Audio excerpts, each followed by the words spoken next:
Hello everyone. Today I want to talk about sticking with the original, but before we do that, I want to talk about using the right tool for the job, using the tool that works best in your style for what you're doing. And here in front of us today we see a Field Notes, this in the National Park series. This one borrowed from my daughter. I don't happen to own these, so I hope she doesn't mind. Graph paper. We all know about Field Notes. Here on the left, from Portage, an Ohio company, Northeast Ohio. Been making paper products since 1955. Also in a graph, same size, notebooks, very similar, staple bound. Very similar. Now, one problem I have with notebooks of this sort, I don't like lined for writing. That's just not my style. But sometimes the graph, like in this Portage, is a little bit too prominent. It kind of drowns out whatever else I'm putting on the page. The Field Notes might be a little less so, but sometimes still too much. There are other options, of course. You could get like this blank Portage, but that seems a little too freewheeling for me. And then a style that I've used as a calendar for a while with the dot grid.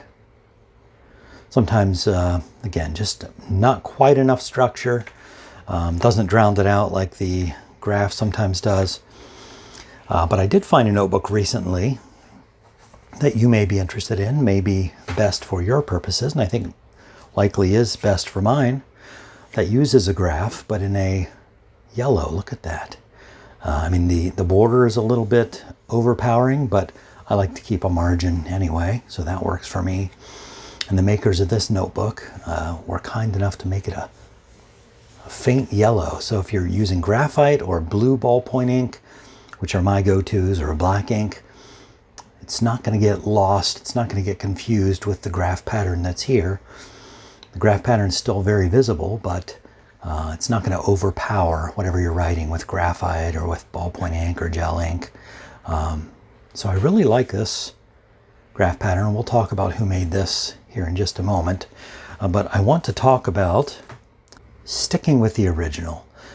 You might say, well, Portage, 1955, that predates Field Notes by some number of years. So this would likely be the original. Well, I don't think they were making this style of notebook back that far. I think this was probably a reaction to the popularity of the Field Notes books, and they made them the same size. Could be wrong, but I think Portage was mainly making spiral-bound notebooks for reporters, for first responders and the like. So this was almost certainly a reaction to this.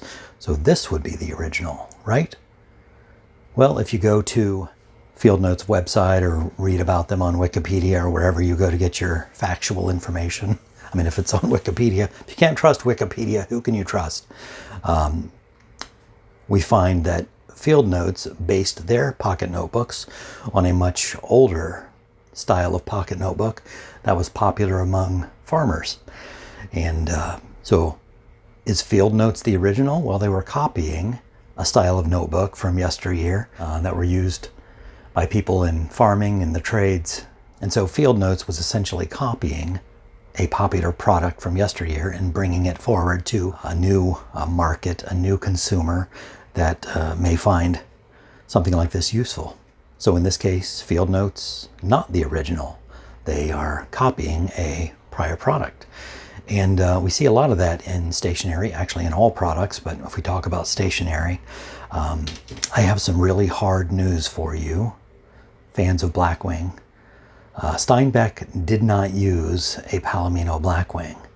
In all the advertising copy and such, they tell us that all these famous illustrators and composers and directors and writers and artists use the Blackwing, and you should use a Blackwing too. Well, they were using an Eberhard Faber Blackwing, and while the Palomino or Cal Cedar Blackwing is a copy of that, it is not the same pencil. And I have no problem with them advertising in that way. They have singled out a type of consumer that they want to market to, and it's worked really well for them, and it's a fine pencil. There's nothing wrong with the Blackwing. Not my favorite to write with, but I'm in the minority there. But when you purchase a Palomino or Calcedar Blackwing, you are not using the same pencil that John Steinbeck used to write the Grapes of Wrath.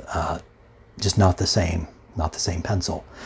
Similarly, when you grab your, maybe with your Blackwing, you're writing in your Moleskine. The masons that built the pyramids were not using one of these notebooks. Leonardo da Vinci was not using a Moleskine notebook. I hate to be the one to inform you. Now, they use those types of things in their advertising copy and describing their product because they're marketing to a certain type of consumer. And that's fine. Nothing wrong with it. Nothing wrong with a Moleskine notebook. This is an old one that's been sitting around for a long time. The elastic has given up the ghost. In fact, that's how old it is. Tells you how often I use these things. But a company resurrected the idea of a notebook from something used in ages past and used that in their marketing to sell more notebooks, like Palomino and Calcedar have done with the Blackwing pencil. Now, where does that, let's circle back to the perfect pocket notebook I found. This, by the way, is a little bit bigger than the Portage or the Field Notes, just a hair bigger.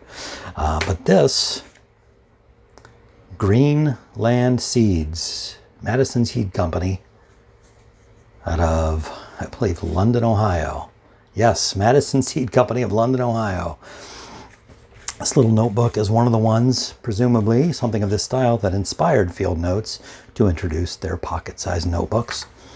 So if you wanted to stick with the original, you would be looking for something like this. And I bet if you go on eBay, you can find lots of notebooks like this from seed companies and ag business, fertilizer companies, agricultural, chemical, and whatnot. And you can find them for not very much money. I would say significantly cheaper than if you went to find one of these, would be my guess. And this might be a more useful tool for what you use it for than the Field Notes. Of course, Field Notes sometimes will have things inside the cover that are useful. They have they have a ruler here and some information.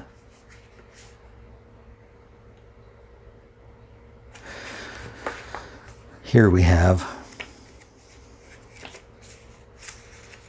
if I can find it, a grain shrinkage table, seeding rate chart, plant populations at various spacings, number of seeds per acre, how to make stand counts, all crops, farm math, area. See, this is useful for anybody. Area of a circle, of a rectangle, a right triangle, of a hexagon. Well, that would be useful for us pencil lovers, right? All kinds of stuff. There we go. Equivalent measures of metric system. And here we have not just centimeters, meters, and kilometers, etc., but we have hectares. We have bushels. In liquid measures, we have quarts, pints, gills, fluid ounces, barrels, hogsheads, teaspoons, tablespoons, bushels, townships, square miles, acres, chain, rods. Fantastic. All kinds of useful stuff there. So if you want to stick with the original, if you don't want the copy, maybe you don't go for the Field Notes. Maybe you hop over to eBay or look for a barn sale in your area. If you happen to live, like I do, in farm country, Ohio, you can find these. I got this at a barn sale, a stack of various seed company books for the change in my pocket. And it's fantastic.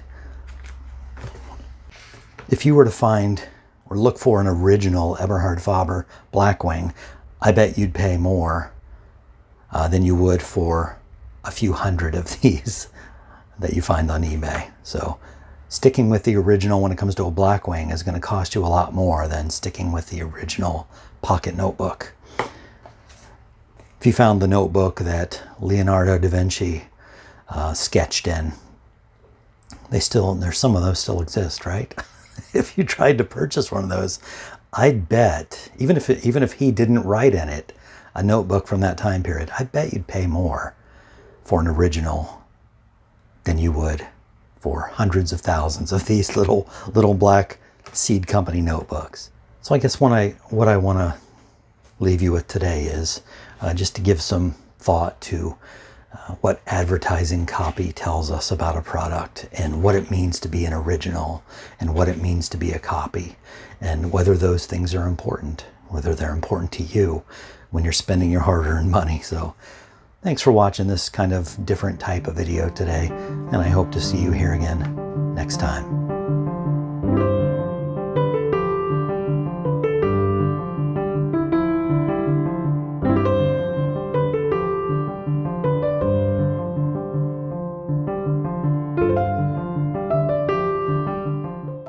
Okay, I'm breaking in here for a moment to admit that I may have underestimated how collectible these farm notebooks can be, because just scrolling through